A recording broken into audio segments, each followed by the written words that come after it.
আসসালামু আলাইকুম। Hi everyone, কেমন আছেন সবাই? আশা করি ভালো আছেন। আলহামদুলিল্লাহ, আল্লাহর রহমতে আমিও ভালো আছি। তো আজকে রাত করে একটা পিঠে বানাবো, সেটা হচ্ছে নারকেল দিয়েছি আর খেজুরের গুড় দিয়েছি, হালকা একটু লবণ দিয়েছি, আর সাথে মানে খেজুরের গুড়টা যেন একবারে রস রস হয়ে গলে না যায়, যেন হালকা একটু মুড়ি গুঁড়ো করে দিয়েছি। আর এইখানে আমি এইভাবে ডোগুলো তৈরি করে নিয়েছি। এটা আবার এই যে সুন্দর করে বেলার পরে পরে ছোট বাটি দিয়ে কেটে নিয়েছি। তো ভিডিওটি দেখতে থাকেন, আশা করি ভালো লাগবে। এই ধরনের বাটি দিয়ে কেটে নিলে মানে সাইজগুলো সবগুলো একই রকম হবে। তো ভিডিওটি দেখে অবশ্যই একটি লাইক দিবেন, কেমন?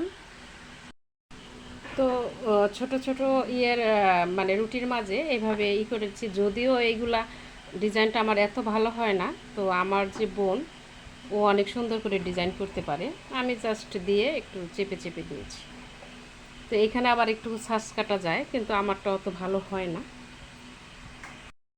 তো এই যে আমি তো এতক্ষণ দেখাতে পারিনি, যেহেতু স্ট্যান্ডটা আনি নাই। তো এইভাবেই আর কি নারকেলের পুরটা এইভাবে ঠিক বেশি করে দিলেই ভালো লাগে। তো এই যে এই পুরটা একটু বেশি করে দিলেই ভালো লাগে। আর এইভাবে এই যে ধরে শুধু এই যে এরকম চেপে চেপে দিচ্ছি। এই আটার ডোটা যত ভালো হবে তত মানে আটকাইতে ভালো হবে, ঠিক আছে? তো আপনারা অবশ্যই, আমি যদিও এটা ময়দা দিয়ে করতেছি, চালের গুঁড়া দিয়ে করলে ওইটাও একটু ভালোভাবে মথে নেবেন, এই তো। আর অনেক সময় এই যে অনেকে আছে এই যে এইভাবে ডিজাইন করে।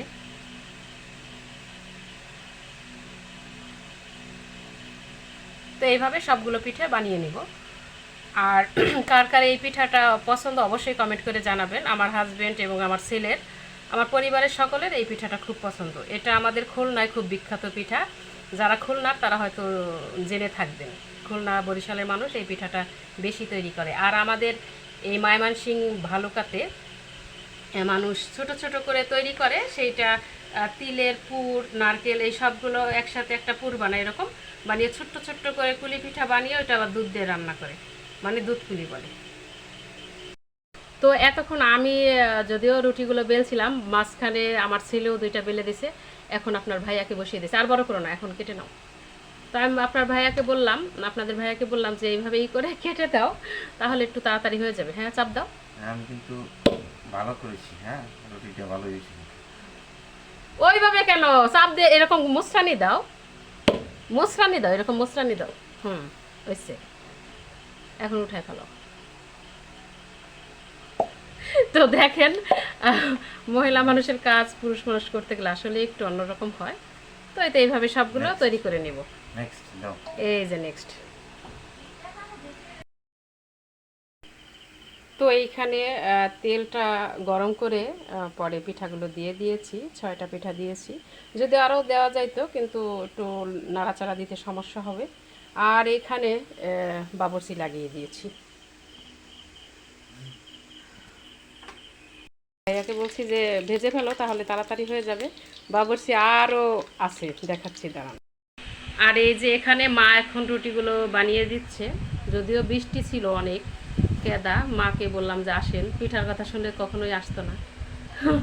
পরে এমনভাবে বলছি দৌড় করে আসছে। তো মা এখন বানিয়ে দিচ্ছে, আর আমি পিঠার পুরগুলো ভরে নিচ্ছি। এই যে মাকে দেখিয়ে দিচ্ছে এইভাবেই করে দেন, আর আপনার ভাইয়া বাচ্ছে। লতা খাইতে অনেক ভালো লাগে, বিশেষ করে এই যে আমাদের এখানে আজাইতা কচু বলে, তো এইটা লতা খুব ভালো লাগে। তো বাবাকে বলছিলাম যে লতা হয় নাই, তো বাবা দেখি যে ওদিনও এর থেকে বেশি তুলে আনছে। তো আজকে আবার বললাম যে লতা ভালোই লাগে, আজকে আবার এতগুলো তুলে দিয়ে দিচ্ছে।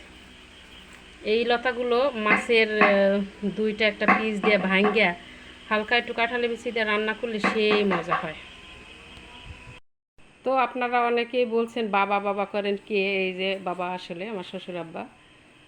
তো বাবাই লতিগুলো তুলে দিয়ে গেছে, আর এমনকি ওই যে ওদিন পেয়ারা দেখিয়েছিলাম, বাবাই তুলে দিয়ে গেছিল। যাই মানে গাছের ফলটাও যাই তুলে আমাকে দিয়ে যায়, মানে বেল ভাঙলেও খাবে আর আমাকে দিবে।